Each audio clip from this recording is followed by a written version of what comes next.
Halo Sobat Komsos, jumpa lagi di Cari Sarapan, bincang ringan, syarat pengetahuan. Kali ini di episode, kita udah sampai episode 6 ya.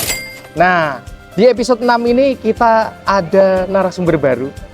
Seorang Romo yang masih fresh di Paroki Santo Yusuf Pati. Edisi Romo paling terbaru, langsung saja kita perkenalkan, kita sambut Romo Bagas. Ya, halo Sobat Komsos. Nah, Romo Bagas, boleh dong kalau gitu perkenalkan diri dulu, kan pasti masih banyak umat Paroki Pati mungkin yang belum berkesempatan untuk kenalan sama Romo Bagas. Monggo Romo. Ya, saya Romo Yohanes Febri Bagas Pamungkas, MSF, atau biasa dipanggil Romo Bagas. Saya Romo baru di paroki kita, Paroki Santo Yusuf Pati. Saya sebagai vikaris parokial di paroki kita yang kita kasihi ini. Jadi baru berjalan 2 bulan mungkin saya berkarya dan diutus di tengah-tengah umat di Paroki Pati ini.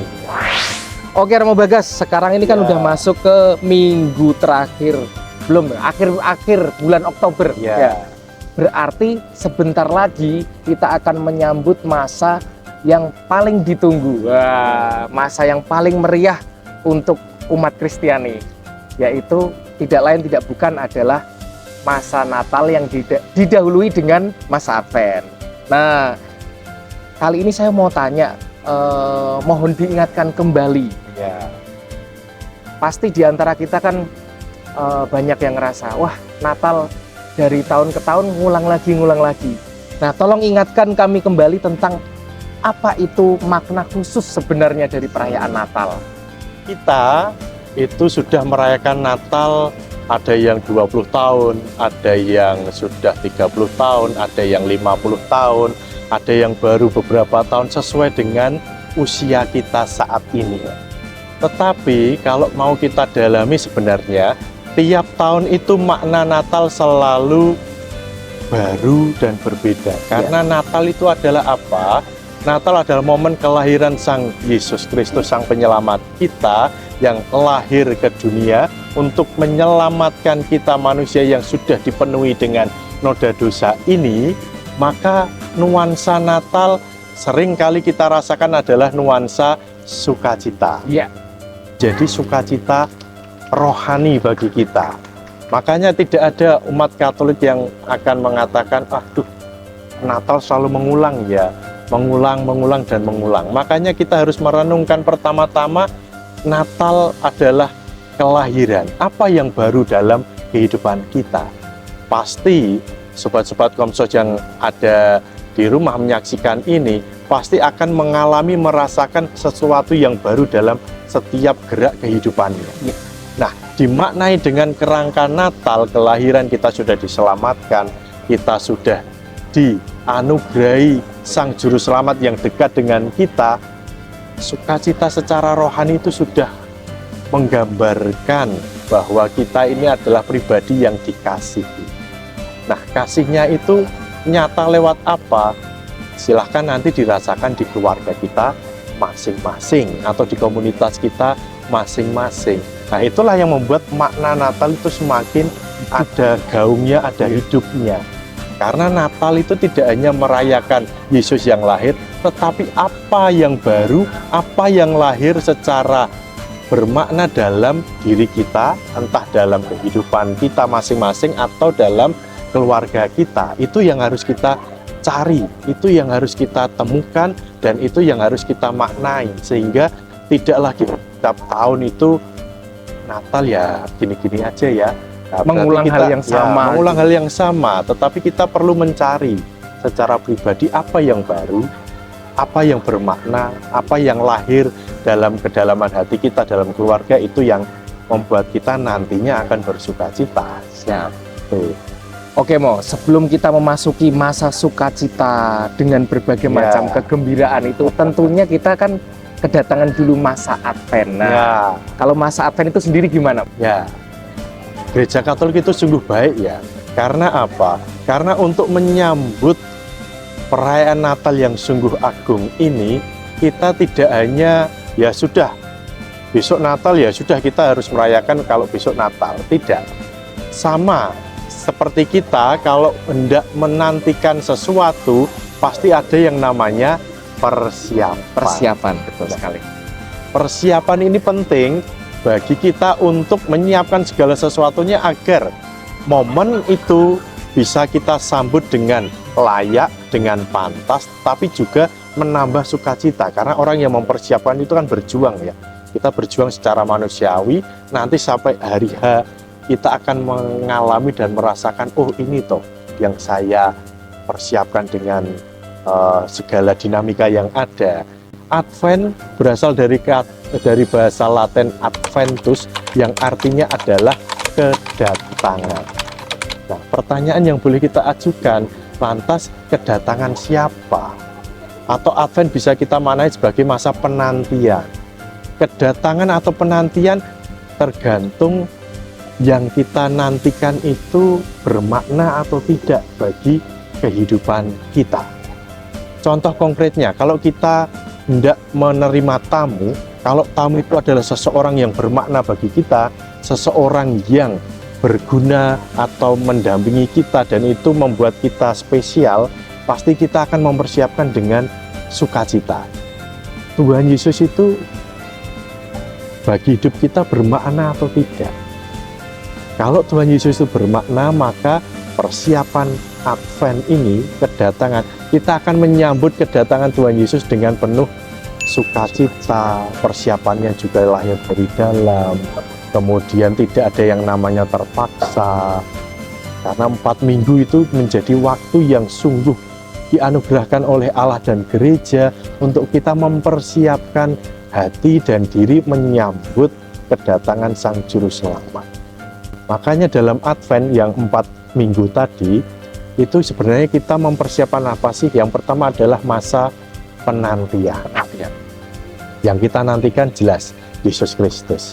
Dan itu bermakna bagi kehidupan kita. Semakin bermakna Yesus bagi kehidupan kita, maka persiapan dalam penantian kita akan semakin menggairahkan kita untuk menyiapkan segala sesuatu. Yang pertama adalah masa penantian. Yang kedua adalah masa pengharapan. Bahwa melalui masa Advent kita boleh berharap. Harapan kita apa? Bahwa kita memiliki Sang Juru Selamat yang akan menjadi penebus, penolong, penyelamat, dan pembimbing kita selama kita hidup di dunia ini. Selain penantian dan pengharapan, yang ketiga ini yang tidak kalah penting, yaitu apa? Masa Advent kita juga menjadi masa pertobahan. Meskipun tidak secara eksplisit seperti Paskah, tetapi bacaan-bacaan yang dianugerahkan Allah oleh gereja kepada kita semua tentang masa Advent itu lebih mengajak kita untuk merenungi, menyesali, dan menyadari bahwa kita ini adalah pribadi-pribadi yang lemah, rapuh, dan terbatas. Makanya masa Advent ini menjadi penting bagi kita untuk menyiapkan batin kita, hati kita yang kita siapkan. Karena apa? Masa Natal yang terpenting adalah kita menyiapkan hati Tuhan Yesus itu lahir dalam hati kita masing-masing. Jadi 3 aspek ini yang menjadi penting dalam masa Advent. Baik, Romo Bagas dan Sobat Komsos, sebelum kita masuk ke obrolan yang lebih kekinian, kita nikmati tehnya dulu, Romo. Pasti haus kan, Mo ya? Wah, thank you nih tim Komsosnya Santo Yusuf Pati. Sudah menyiapkan teh hangat, ada roti juga. Dan kali ini kita ada di Biara San Damiano, Biara Kebanggaan Paroki Santo Yusuf Pati tentunya ya. Kita temanya outdoor kali ini, dan seperti yang saya ingat waktu puluhan tahun yang lalu ketika saya masih sekolah minggu, biara ini masih tetap menjaga keasliannya. Banyak pohon di sini dan di dalam juga suasananya sangat-sangat syahdu. Ngomong-ngomong soal pohon nih, Mo, ya, kan ada pohon yang khas gitu, yang identik ya dengan perayaan Natal itu sendiri. Gitu. Gimana tuh ceritanya, Mo? Kok bisa pohon cemara identik dengan perayaan Natal? Ya, perayaan Natal di mana saja saya kira, baik di gereja, di biara, maupun di rumah-rumah kita, itu pasti dihiasi dengan yang namanya pohon Natal. dengan ornamen-ornamen yang ada, dengan lampu kerlap-kelipnya, yang itu bagi anak-anak kecil biasanya menjadi suasana yang menambah sukacita ketika mempersiapkan masa Natal. Nah, ceritanya gimana sih kok bisa pohon cemara itu dijadikan oleh gereja sebagai pohon Natal?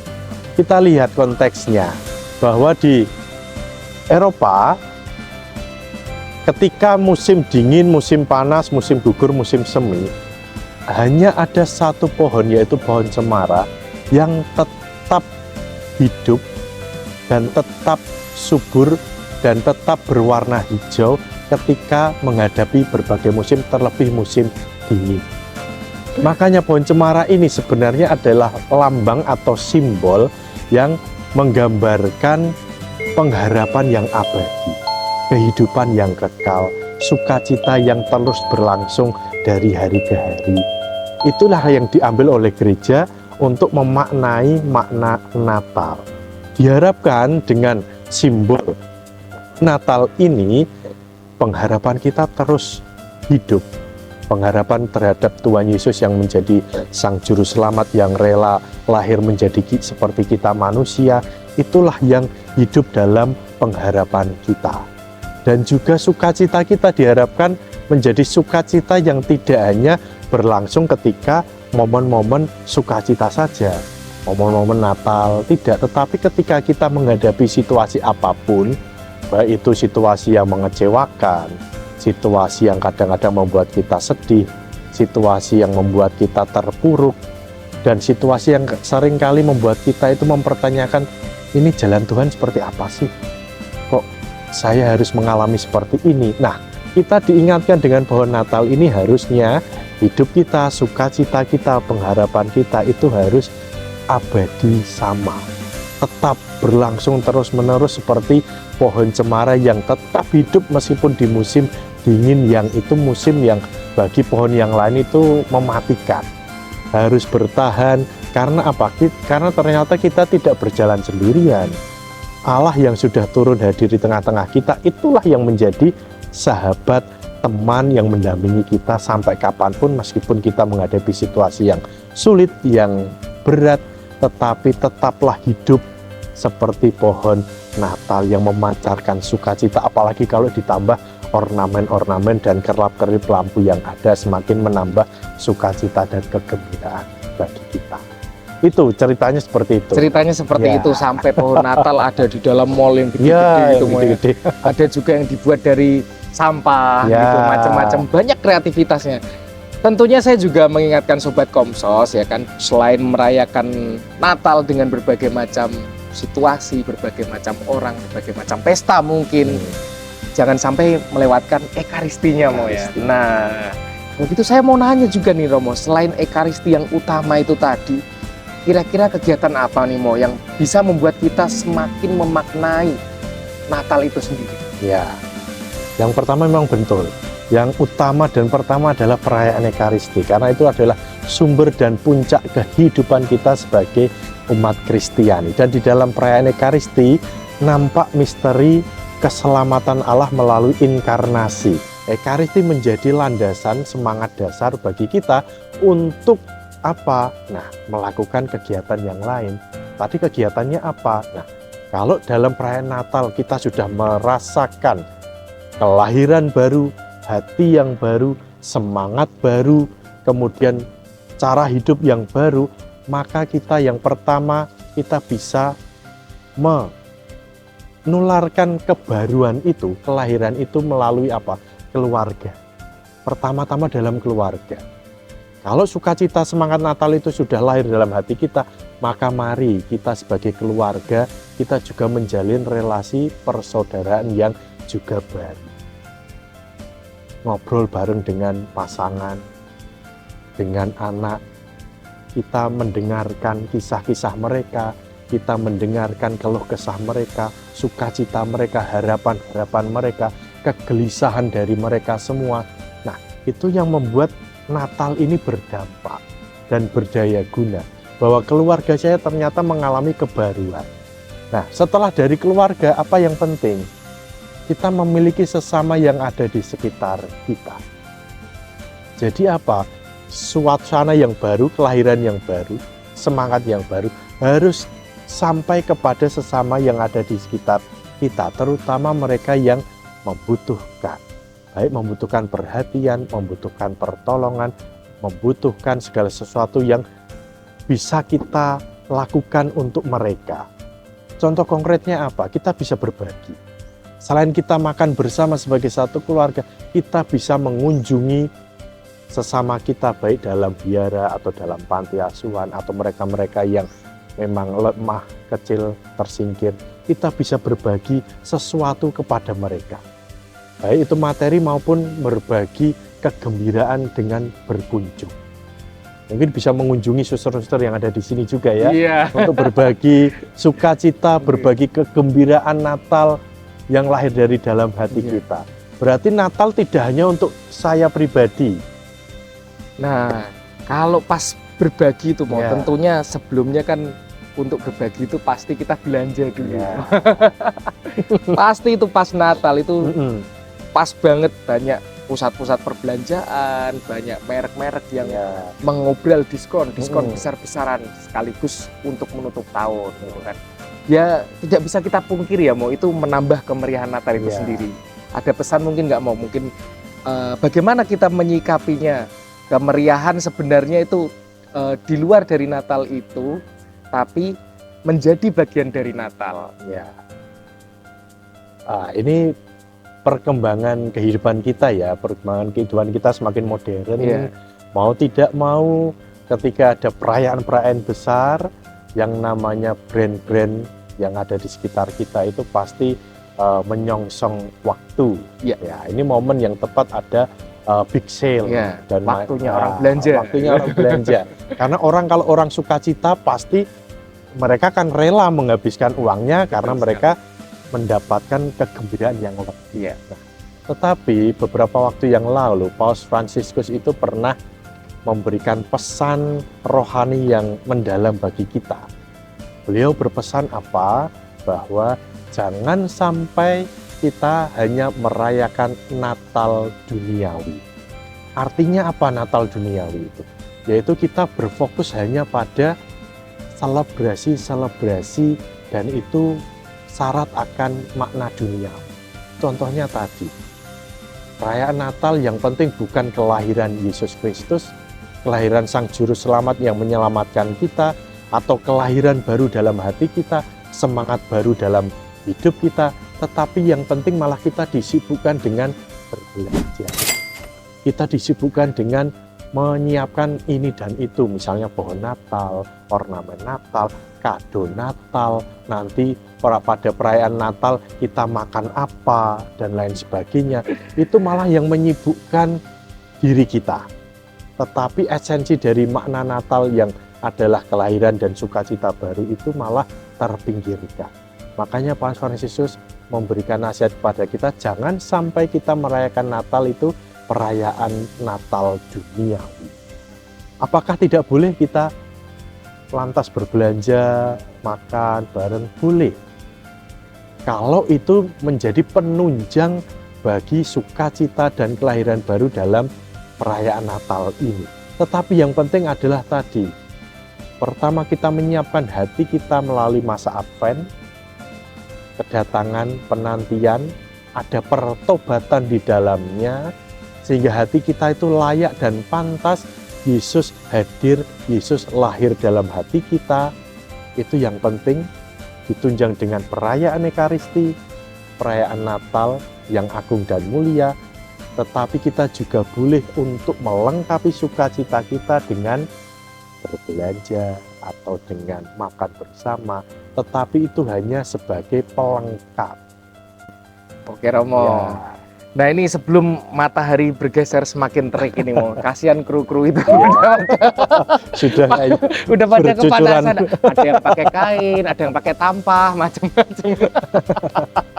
Mungkin ada yang ingin disampaikan mau sebelum kita ketemu di Cari Sarapan edisi selanjutnya. Ya, pesan dari saya sebelum kita memasuki masa Advent dan masa Natal, mari kita sebagai umat beriman Kristiani secara khusus di Paroki Pati ini, kita sungguh menantikan kedatangan Sang Juru Selamat itu dengan penuh kegembiraan. Kita menjadikan Yesus itu pusat kehidupan kita, artinya kita akan menyiapkan dan juga akan menantikan Sang Juru Selamat itu tidak hanya dengan hati yang biasa-biasa saja, tetapi sungguh dengan hati yang digerakkan apa yang baru dalam hidup kita yang akan dianugerahkan oleh Allah pada perayaan Natal tahun ini. Sehingga perayaan Natal tahun ini menjadi perayaan yang sungguh bermakna karena kita menyiapkan, kita ingin sesuatu yang baru dalam hidup kita, dan itu akan berdampak bagi keluarga, bagi orang-orang yang ada di sekitar kita, terlebih bagi gereja kita. Maka persiapkanlah dengan betul. Jangan sampai perayaan Natal hanya berlalu begitu saja tanpa ada sesuatu yang baru dalam kehidupan kita, dalam karya kita, dalam pekerjaan kita, dalam relasi kita, dan juga dalam kehidupan kita masing-masing. Temukan apa yang lahir dalam hati kita, temukan apa yang baru dalam kehidupan kita, dan carilah maknanya yang akan membuat kita berkobar sebagai umat yang diselamatkan oleh Tuhan Yesus sendiri. Baik, terima kasih Romo Bagas. Ya. Benar-benar kita pagi ini ya bincang ringan syarat pengetahuan. Ingat itu singkatannya cari sarapan. Thank you kesempatannya di episode ke-6 ini, tentunya di edisi persiapan Natal Romo Bagas ya. Oke Sobat Komsos, kita ketemu di edisi selanjutnya tentunya dengan tema-tema yang semakin asik, semakin kekinian. Kita berdua cari sarapan dulu. Ada nih roti nih. Ya. Sampai jumpa, berkah dalam. Halo.